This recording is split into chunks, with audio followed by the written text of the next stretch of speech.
A gobe Juma'a ne 2 ga watan Nuwamba shekara ta 2018, Majalisar Dokoki ta Jihar Kano za ta karɓi bakuncin Dr. Umar Abdullahi Ganduje, inda ta gayyace shi don ya zo ya amsa wasu korafi da ake masa akan karɓan tagoro a hannun 'yan kwangilan jihar.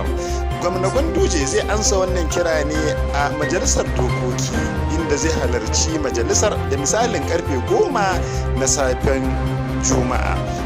Daga bisani kuwa mun ga cewa shugabar hukumar NAN wato News Nigerian Agency, shugaban yada labarai ta ƙasa, ya girmama gwamna Abdullahi Ganduje a matsayin wanda ke yaƙi da cin hanci da rashawa musamman a jihar Kano. Ku biyo mu don ganin yadda za ta kaya a ranar Juma'a da me kuma zai gudana a wannan majalisar.